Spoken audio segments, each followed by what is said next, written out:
अस्सलाम वालेकुम दोस्तों, कैसे हैं आप सब। मैं ज़ुबीना फ़याज़ एक बार फिर आपके साथ। तो मैं शुरू कर रही हूँ मोहब्बत की जीत पार्ट 2। अब माजी। ओके गुड नाइट, ये कहता हुआ बेड की जानिब बढ़ने लगा। दिन भर शॉपिंग में सर्फ करने पर उसका थकान से बुरा हाल था। अगर बात सिर्फ अपनी शॉपिंग की होती तो खैर इतनी थकान ना होती, मगर अपनी शॉपिंग की वापसी पर ही उसे बड़ी बहन इकरा के साथ भी शॉपिंग पर जाना पड़ा। चूँकि ड्राइवर आज छुट्टी पर था, लिहाजा ड्राइविंग के तमाम इख्तियारात इसे सौंप दिए गए थे। इकरा ज़ुहाब से 12 साल बड़ी थी। जब वो खुद शॉपिंग कर रहा था तो मुलाजमों के सारे काम हारिस को सौंप दिए गए थे, मगर अब ऊँट पहाड़ के नीचे आ चुका था। खुद की शॉपिंग में उसने बमुश्किल 2 से 3 घंटे लगाए होंगे, मगर आपी इकरा के साथ उसे 5 घंटे लगे। और फिर वज़नी शॉपिंग बैग उठाए पूरे प्लाजे में फिरना आसान काम नहीं होता।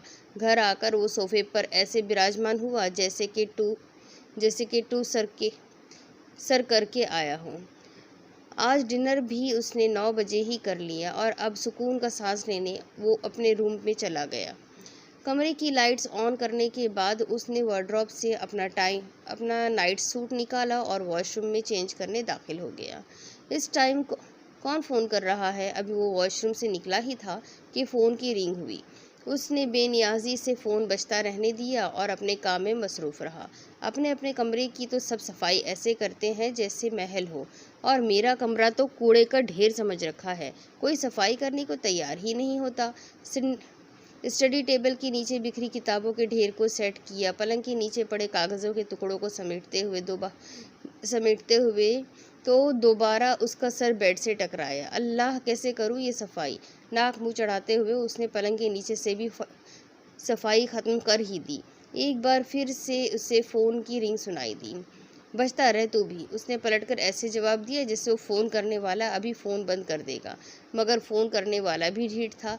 एक के बाद दिगर 5 बार कॉल की, मगर वो टस से मस ना हुआ। आखिर कमरे को कमरा बनाकर ही वो बेड पर उछला।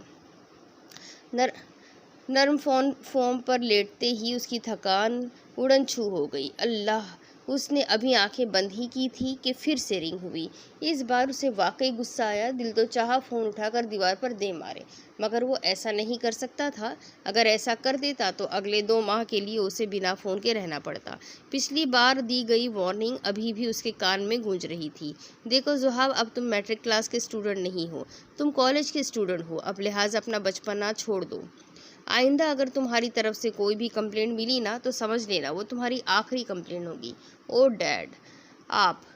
उसने एक बार फिर मोबाइल की तरफ निगाह दौड़ाई। रिंग अब भी हो रही थी। क्या है, क्यों फ़ोन करके मेरा दिमाग पागल करके रख दिया है।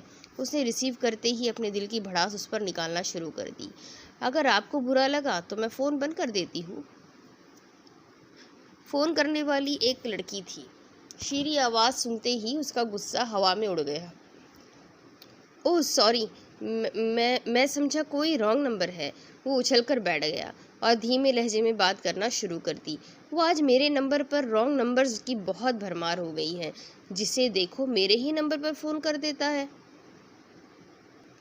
वो उसे कायल करने की कोशिश कर रहा था कि उसने ऐसा जानबूझकर नहीं किया। सही। शहद घोलती आवाज़ उसके कानों में अपना तासुर बिखेरती जा रही थी और वो खुद आंखें बंद करके उस आवाज़ को चेहरे की शक्ल देने लगा।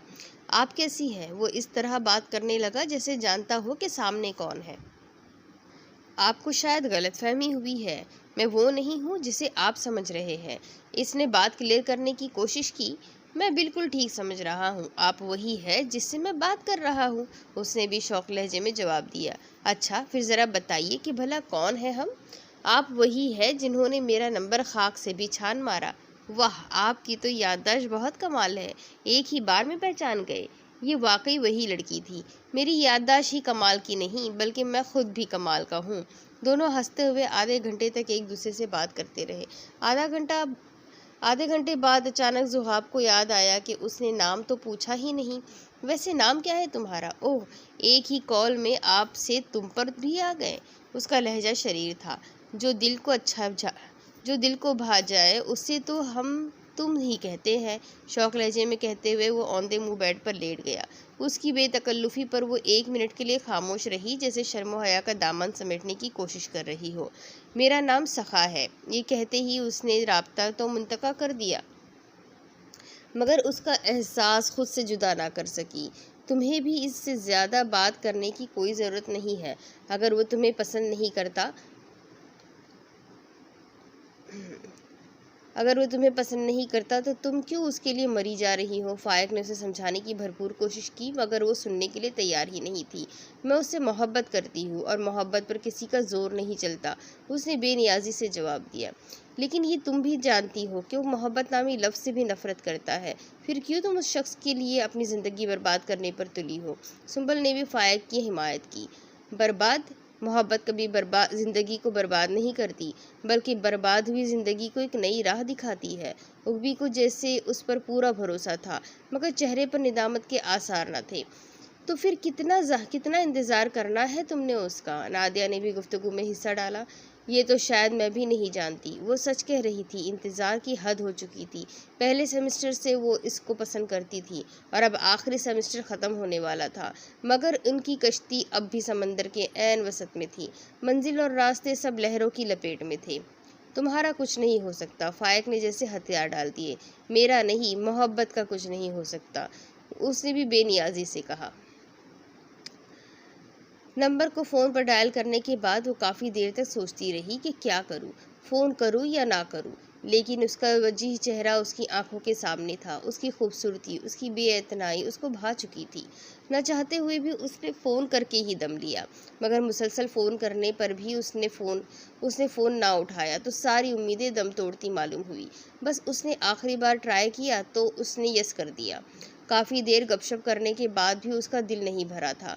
वो मज़ीद उसके साथ बातचीत करना चाहती थी, उससे मिलना चाहती थी। उसकी आंखों की रहनाई, लबों की नज़ाकत ना चाहते हुए भी उसके वजूद को अपने जहन से निकाल ही नहीं पा रही थी। दिल तो कई बार चाहा कि दोबारा फ़ोन करे, मगर उसने अपने आप को रोके रखा और उसके फ़ोन का इंतज़ार बेताबी से करती रही। उसका दिल कह रहा था कि वो फ़ोन लाजमी करेगा, और हुआ भी कुछ यूं ही। अगले रोज़ ही उसने फ़ोन खड़का डाला। हम कल गुलशन इकबाल पार्क में मिल रहे हैं। ज़ुहाब ने दिल की बात ज़बान पर लाने में बिल्कुल भी देर न की। सखा की तरह उसको भी मिलने का इश्तियाक था, लेकिन वो चाहती ज़रूर थी उससे मिलना, मगर अभी नहीं। उसे संभलने के लिए कुछ वक्त चाहिए था। लेकिन कुछ नहीं, दोस्ती की शुरुआत में देर नहीं होनी चाहिए। उसने भी हामी भर ली। तुम तो वाकई बहुत खूबसूरत लग रही हो। उसने पिंक कलर का सूट जेबतन किया हुआ था, मजीद क़यामत होठों पर मौजूद हल्के पिंक कलर की लिपस्टिक ज़ुहाब के दिल पर ढार रही थी। शाम का वक्त अब ढलने लगा था। आसमान ने भी अपना रंग बदलना शुरू कर दिया। जल्द ही सुर्खी स्याही में बदल गई। हर तरफ अंधेरा छा गया। आसमान पर सितारे जगमगाने लगे। हल्की हल्की हवा दोनों की बातों में दखल होने लगी। ज़ुहाब तो जैसे उसकी बातों में इस कदर महू हो गया था कि वक्त क्या हो रहा है उसे कोई फिक्र ही ना थी। वो उसके साथ यूं ही चलता रहा। चलते हुए उसकी लहराती जुल्फ़ें उसके चेहरे को मिस करती तो एक कशिश, एक एहसास उसको अपनी तरफ खींचता। वो ऐसा तो ना था, मगर सखा को देख कर न जाने उसको क्या हुआ, वो खुद ब खुद उसकी तरफ खिंचता चला गया। पहले जब भी कोई लड़की उसकी तरफ आने की कोशिश करती तो वो उसे ऐसे चक्कर देकर रफू चक्कर हो जाता कि बेचारी इंतज़ार करके खुद ही हार मान लेती। मगर इस बार न जाने क्यों वो इसकी तरफ खिंचता जा रहा था। उसकी शख्सियत से उसे मसहूर कुन लगी। तभी तो ज़ुहाब जैसा बाएतमाद और खुद पर काबू रखने वाला एक लड़का आज इसकी तरफ चलता जा रहा था। एक खुशबू थी जो महसूस कर रहा था। पहले तो शायद सखा ने ही उसके साथ दोस्ती करना चाहा होगी, मगर अब उसका दिल भी चाहा कि वो सखा के साथ दोस्ती करे, उसके साथ अपना वक्त बांटे। क्या तुम मुझसे दोस्ती करोगी? ज़ुहाब ने अपना हाथ आगे बढ़ाया। इसकी तवक्का के मुताबिक उसने उसका हाथ गर्मजोशी से थाम लिया। उसके थामने से उनके जिस्म में एक लहर सी सरायत कर गई। अब दूसरी तरफ सुंबल और नादिया क्लास से फ्री होकर कैंटीन की तरफ चली जा रही थी। हाथों में कुछ फाइलें थी। उग्बी को कुछ नोट्स बनाने थे, इसलिए क्लास ख़त्म होने के बाद भी वो वहीं बैठ गई। तुम चलो कैंटीन, मैं कुछ देर में आती हूँ। ये कहकर वो दोबारा काम में मसरूफ़ हो गई। वैसे उगबी तो कुछ ज़्यादा ही पागल नहीं हो गई ज़ुहाब की मोहब्बत में? कुछ देर खामोश रहने के बाद अचानक सुंबल के जहन में उगबी का ख्याल आया। हाँ, कह दो तुम ठीक रही हो, मगर लॉन में से गुजरते हुए महकते फूलों को देखकर उसने ठंडी आह भरी। हेलो लेडीज, क्या हो रहा है? फाइक भागता हुआ उनके पास आया और शरारत भरे अंदाज में नादिया के सर पर एक थपकी दी। सो रहे हैं, सुंबल ने उसके बेतुके सवाल का जवाब भी इसी अंदाज में दिया। ओ माय गॉड, आजकल की लड़कियों को क्या हो गया है? चलते फिरते सोने भी शुरू कर दी। मसनूई तौर पर शौक हुआ। रात को क्या करती हो जो अब नींद आ रही है? आखिर वो भी शरीर था, अपने ऊपर कोई बात नहीं आने देता। नादिया, खामोश करवा लो अपने लट्टू को। सुंबल बहस के मूड में नहीं थी। ओ हेलो, मैं लट्टू नहीं हूँ। फाइक को उसकी बात अच्छी नहीं लगी। लट्टू नहीं हो तो फिर मेरी दोस्त पर क्यों लट्टू हो जाते हो? सुंबल ने बात संभालने की कोशिश की, क्योंकि वाकई वो किसी बहस के मूड में नहीं थी। हाय दावे, मेरे आने से पहले क्या बातें हो रही थी? गुलाब का एक फूल तोड़कर नादिया की खुली जुल्फों में लगा दिया और पिछली बात को नज़रअंदाज कर दिया। कुछ खास नहीं, बस उगबी के बारे में सोच रहे थे हम। सुंबल के चेहरे पर दोबारा संजीदगी आ गई है। अच्छा है ना? मोबाइल से तस्वीर लेकर नादिया को दिखाई। वो फूल उस पर बहुत अच्छा लग रहा था। उगबी तो ज़ुहाब की मोहब्बत में पागल हो गई है, इसके अलावा कोई होश ही नहीं। जब देखो उसी के पीछे दीवानों की तरह भागती फिरती है। वो अपनी ही धुन में बात कर रही थी। थोड़ा सा पीछे करो, नादिया ने फाइक से कहा। हमारे साथ होते हुए भी हर वक्त उसी के सपने। उसने ठंडी आह भरी। थोड़ा सा मजीद, अब बस। फाइक ने मुस्कुराकर उसकी खूबसूरती की दाद दी। इंसान को इतना भी नहीं किसी के लिए पागल होना चाहिए। दुनिया में रहते हुए दुनियादारी भी सीखनी चाहिए। अगर कोई आपसे मोहब्बत नहीं करता तो उसको मजबूर तो नहीं किया जा सकता ना कि वो भी आपसे मोहब्बत करे। ये तो एक फितरी जज्बा है जो कुदरत खुद इंसान के दिल में पैदा करती है। इंसान का दिल, इसमें कोई अमल दखल नहीं होता। वो बस आगे ही चलती जा रही थी। बहुत अच्छी लग रही हो, कहीं नजर ना लग जाए। उसकी बलाएं लेते हुए वो गोया हुआ। किसी और की लगे ना लगे, तुम्हारी जरूर लगेगी। उसकी शौक नजरी को छेड़ते हुए जवाब दिया। पता नहीं क्यों ये बात उगबी को समझ नहीं आती। पल भर खामोशी के बाद उसने पीछे निगाह दौड़ाई तो गुस्से से लाल पीली हो गई। नादिया, फाइक। वो दोनों पीछे खड़े एक दूसरे से हंसी मजाक कर रहे थे और सुंबल ये समझती रही कि वो दोनों उसके पीछे चलते हुए उसकी बात को निहायत खामोशी से सुन रहे हैं। उसकी गरजदार आवाज़ हवा को चीरती हुई उन दोनों के कान में पड़ी तो दोनों दौड़ते हुए उसके पास आ गए। मैं यहाँ पागलों की तरह बात की जा रही हूँ और तुम दोनों वहाँ मस्ती कर रहे हो? उसकी आवाज़ में गुस्से का आंसर शामिल था।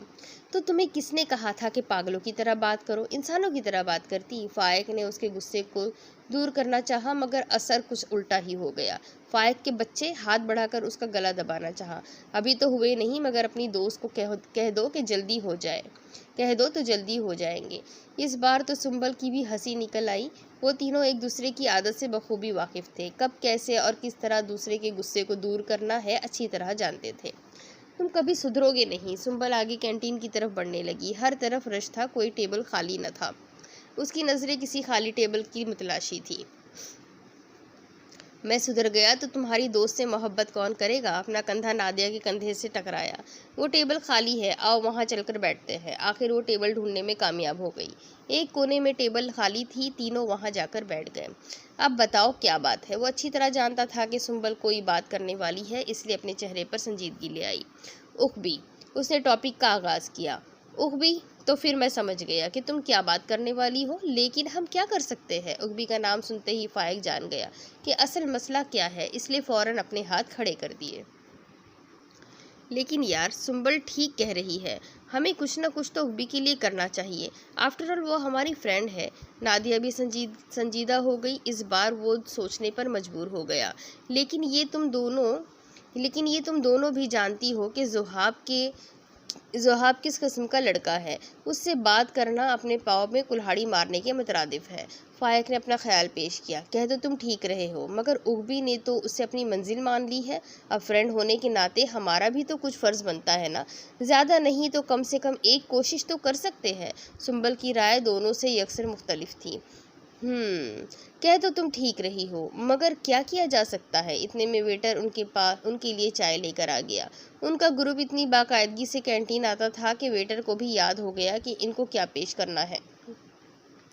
वैसे मेरे पास एक आइडिया है, फाइक ने एक घूंट लेने के बाद कुछ सोचते हुए कहा। क्या? दोनों कप रखकर उसकी तरफ मुतवज्जा हो गई। तो फाइक ने भी अपना कप टेबल पर रख दिया और दोनों बाजुओं को टेबल पर फैला दिया। दोनों खामोशी से उसका प्लान सुन रही थी। बाद सुंबल ने तो इस्बात में सर हिला दिया, लेकिन नादिया तैयार न थी। यार, अब यही रास्ता है। फाइक ने जैसे इसी प्लान को अपना सब कुछ मान लिया था, तभी गहरी सांस लेते हुए पीछे टेक लगा दी। देखो नादिया, अब ये प्लान इतना भी बुरा नहीं है, मान जाओ। सुंबल ने भी फाइक का साथ दिया। वो बारीकियों को समझती थी शायद, लेकिन ये प्लान इतना उल्टा भी हो सकता है। नादिया ने अपने खदशे का इजहार किया। ये तो रिस्क लेने से ही पता चलेगा। फाइक ने इत्मीनान से चाय का घूंट भरा। लेकिन अगर कुछ बुरा हुआ ना, उसकी जिम्मेदार मैं तो नहीं होंगी।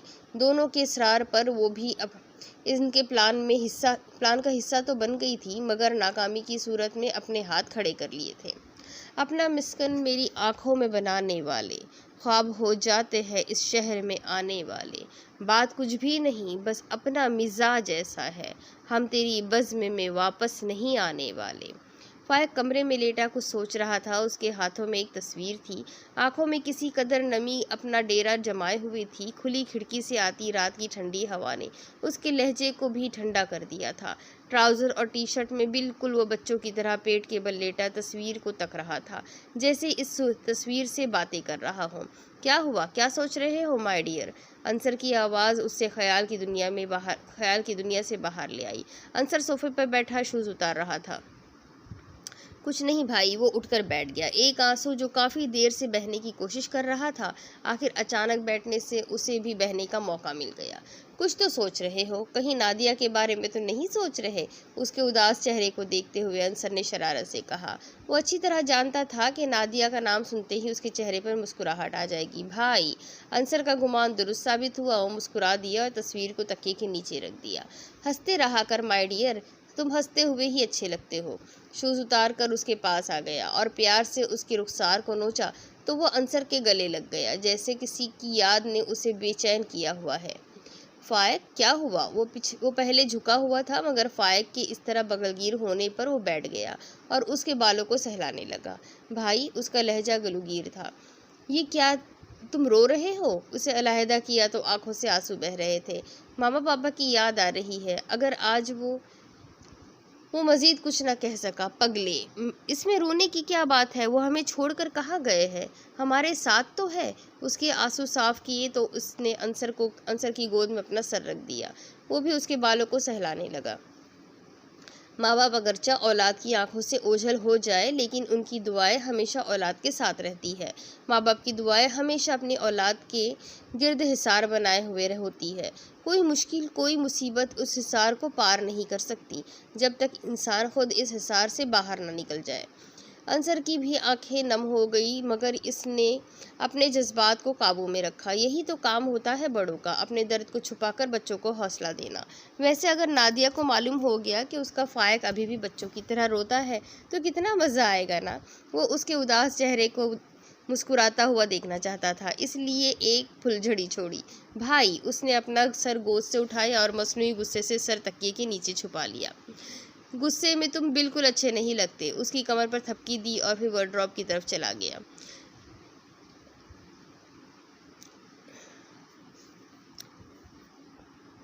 अब दूसरी तरफ कमरे में हर तरफ तारीकी थी। सुबह का उजाला अभी तक उसके कमरे में दाखिल होने से कासिर था। यूँ तो वो हर सुबह जल्दी उठ जाता था, मगर न जाने क्यों एक दो दिन से उस पर सुस्ती छाई हुई थी। रात को भी जल्द नींद आ जाती और सुबह को भी देर तक आँख नहीं खुलती। अब भी जब उसकी आँख खुली तो वॉल क्लॉक 8 बजाने की नवीद सुना रहा था। उसका जिस्म पसीने से शराबोर था। रात को भी गर्मी की वजह से उसने शर्ट उतार दी थी, मगर गर्मी थी कि बढ़ती ही जा रही थी। पूरी बनियान ऐसे भीगे हुए थी जैसे किसी ने पानी से भरे टब में डालकर निकाली हो। उसकी जुल्फ़ों से पसीने के कतरे टप टप नीचे गिर रहे थे। आंखों के गिर्द भी सियाह हल्के नुमाया थे। सहारा लेकर उसने उठने की कोशिश की, मगर हाथ फिसल गया और वो दोबारा बेड पर जा गिरा। लेकिन उठना ज़रूरी था। 9:15 बजे क्लास थी, अभी तो उसे तैयार भी होना था। अपनी कमज़ोरी पर काबू पाकर उसने उठने की कोशिश की और लिहाफ की तह करने के लिए उसे उठाया।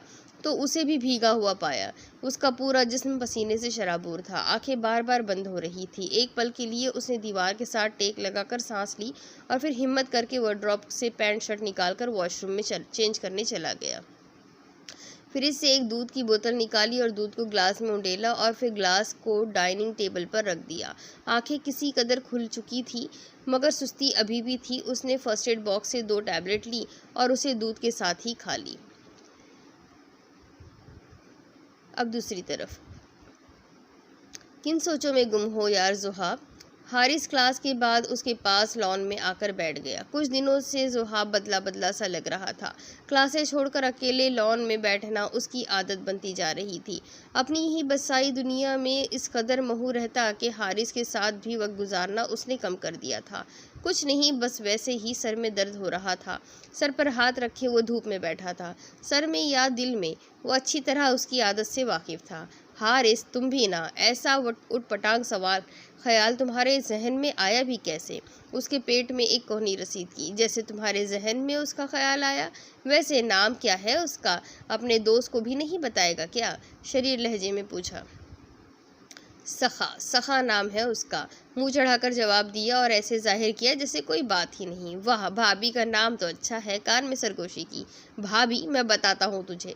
उसने उसको अपने बाजुओं की गिरफ्त में लेकर एक ज़ोरदार घूसा उसकी कमर में रसीद किया तो उसके कहे उसको और मज़ीद गुस्सा दिलाने लगे। हाय, मैं मर गया, भाभी को बताऊंगा। वो कहाँ चुप रहने वाला था, मगर इस बार घूसा पहले से ज़्यादा जानदार था। ज़ुहाब के बच्चे, एक बार छोड़ तो सही। अपने आप को उसकी गिरफ्त से छुड़ाने की पूरी कोशिश कर रहा था मगर नाकाम रहा और खाली धमकी से काम चलाने की कोशिश की। हिम्मत है तो मेरी गिरफ्त से निकल कर दिखा। हारिस के साथ छेड़छाड़ से उसके सर का दर्द रफू चक्कर हो गया। अच्छा बाबा, मैं हार मानता हूँ, अब तो छोड़ दे। आखिर इसने अपनी शिकस्त कबूल कर ली मगर वो इतनी जल्दी हार मान लेने वालों में से नहीं था।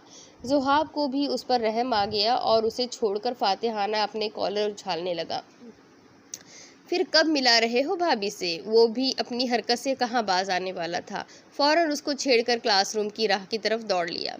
हारिस के बच्चे, तुझे तो मैं छोड़ूंगा नहीं। ज़ुहाब अब उसका पीछा करता दिखाई दे रहा था। दोनों लेक्चर्स के दरमियान 1 घंटा का वक्फा था। इसी दौरान वो लॉन में टहलने आ गई। साथ साथ बातचीत से दिल भी बहलता गया और वक्त भी गुजरता चला गया। तब दफअतन उगबी के दिल में संबल का ख्याल आया। आज सुबह से वो नज़र नहीं आ रही थी। वो तो अपने साजन के संग होगी इस वक्त। नादिया ने उसे हकीकत से आगाह किया। साजन, क्या मतलब है तुम्हारा? उगबी ने हैरत से नादिया की तरफ देखा।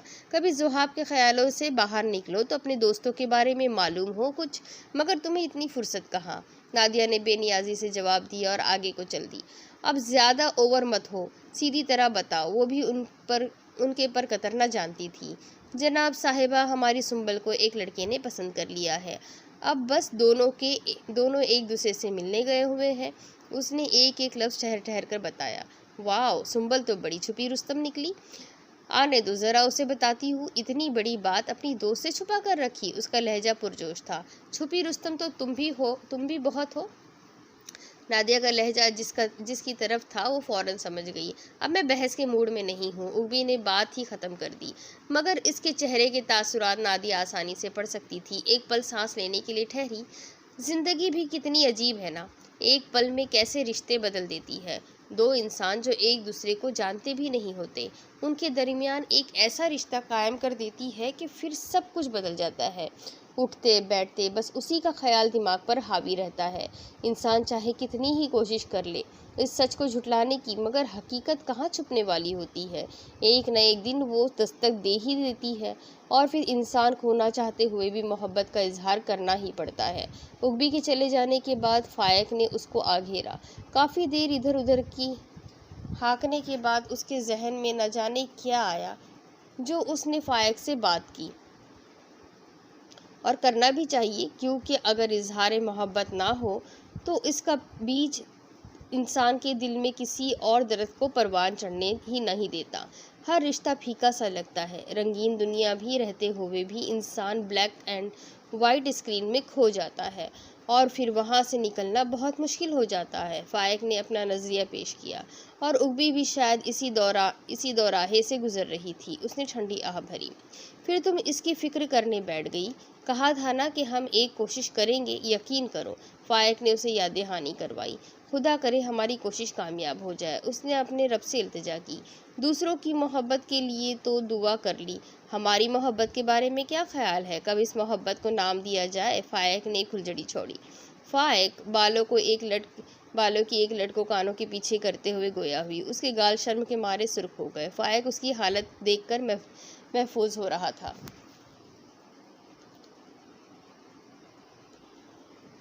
जनवरी की आखिरी बारिश लॉन में महकते फूलों को बोसा दे रही थी। बादलों की स्याही रात के जेरे असर थी, मगर बिजली की चमक एक पल के लिए स्याही को नमूदार करती, मगर फिर दोनों स्याही एक दूसरे में जम हो जाती। उग्बी अपने कमरे की खिड़की में खड़ी आसमान से गिरती बूंदों को हाथों में समेटने की कोशिश कर रही थी, मगर वो उसके हाथों को मस करके अपनी मंजिल की तरफ गामजन थी। तुम जानती हो, बारिश का मौसम बहुत रोमांटिक होता है, ख़ास तौर पर नए कपल्स के लिए तो बारिश की घड़ी ईद के मुतरादिफ होती है। आसमान से गिरती बूंदें जब महबूब के चेहरे को बोसे देती है ना, तो महबूब का हुस्न और भी निखर जाता है। और फिर जब वो आपके हाथों को थाम कर गिरती बूंदों के ऐन दरमियान में ले जाए, तो आपका अपना वजूद भी निखर जाता है। और फिर नादिया की कही गई बातें, और वो अब समझ रही थी, मौसम तो सुबह से ख़राब था, इसीलिए वो आज यूनिवर्सिटी भी ना जा सकी, और वैसे भी आज सिर्फ एक ही क्लास थी, तो फिर भला इतनी दूर जाकर वो अपना टाइम क्यों ज़ाया करती। जहाँ तक नोट्स की बात थी, नादिया से उसने स्काइप पर बात कर तो ली थी। मैंने तुमसे रोमांस के मुतालिक नहीं, नोट्स के बारे में पूछा है। अगरचा वो मज़ीद सुनना चाहती थी, मगर फिर भी उसकी तवज्जो दूसरी तरफ मबजूल करवाना चाहती थी। तुम्हें पता है, मेरा दिल चाहता है कि जिस दिन मेरी और फायद की शादी हो, उस दिन बहुत बारिश हो, इतनी बारिश हो कि हमारे घुटनों तक पानी हो। और वो अपनी ही धुन में कहे जा रही थी, अल्लाह माफ़ करे, रहम मांगो पागल लड़की। उसकी बात सुनकर उग्बी से भी रहा न गया। रहम ही तो मांग रही हूँ, इतने पानी में सिर्फ मैं हूँ और फायक हो। वो मुझे अपनी बाहों में थाम कर इस दरिया को अबूर करे, उसके चेहरे से टपकती बूंदें मेरी आंखों की प्यास बुझाए, और मैं टुकटुकी बांधे उसके चेहरे को तकती रहूं। वो अपने ख्यालों में अभी से वो मंजर ले आई, आंखों में रहनाई वो अभी से देख सकती थी। बस बाकी सब शादी के बाद। इससे पहले कि वो मज़ीद कुछ कहती, उग्बी ने उसे खामोश करवा दिया। तुम तो ना बस खुद तो एंजॉय करना नहीं, दूसरों को भी ना करने देना। उग्बी का टोकना उसे बिल्कुल भी पसंद नहीं आया। ओह अच्छा, अभी से हमें अपने दोस्तों की सबसे निकाल दिया। पता नहीं शादी के बाद क्या हाल होगा। हमें तो घास भी नहीं डालोगी। उसके चेहरे की शिकन वो फ़ौरन समझ गई और बात को संभालने की कोशिश की। वैसे तुम्हारा क्या ख्याल है अपने उस जोहाब के बारे में? शादी, बारिश, बूंदे, मोहब्बत, वो और तुम। वो एक एक लफ्ज़ कहते हुए उसके बदलते रंगों को देख रही थी। जाओ, मुझे तुमसे कोई बात नहीं करनी। इससे पहले कि वो कुछ कह पाती, उग्बी ने कॉल डिस्कनेक्ट कर दी थी। क्या वाकई बारिश का मौसम रोमांटिक होता है? उसने हाथ बढ़ाकर एक बार फिर बूंदों को थामना चाहा। बूंदों में उसे जोहाब का अक्स नजर आया, निखरा हुआ चेहरा, लहराती जुल्फे, गुलाबी होठ, फौलादी सीना। उसके चेहरे पर एक मुस्कुराहट ने बसेरा कर लिया। आई से stand up and get out from my side. उसकी गरजती आवाज़ ने उसकी मुस्कुराहट का खून कर दिया। वो मज़ीद कुछ सोचती, इससे पहले ही उसने खिड़की बंद करके लाइट ऑफ कर दी और बेड पर जाकर लेट गई। मुझे यकीन है तुम एक न एक दिन मेरी मोहब्बत को ज़रूर समझोगे, मेरी वफ़ा तुम्हें अपना ज़रूर बना लेगी। एक उम्मीद ने उसकी ढारस बांध ली। अब इसके आगे की स्टोरी मैं आपको अगली किस्त में सुनाती हूँ कि उग्बी के दोस्तों ने उग्बी के लिए ऐसा क्या प्लान किया है। क्या वो कभी उग्बी की मोहब्बत को उसे दे सकेंगे? क्या उग्बी की मोहब्बत कभी कामयाब हो पाएगी? क्या जोहाब कभी उग्बी की मोहब्बत को एक्सेप्ट कर सकेगा? आखिर जोहाब का फ्यूचर पास्ट क्या है? वो क्यों अपने फ्यूचर में किसी को अपने पास आने नहीं देना चाहता? वो क्यों उग्बी से इतना दूर भागता है? ये सारे सवालों का जवाब जानने के लिए मेरे साथ बने रहे। अगली किस्त में फिर मिलेंगे। अल्लाह हाफिज़।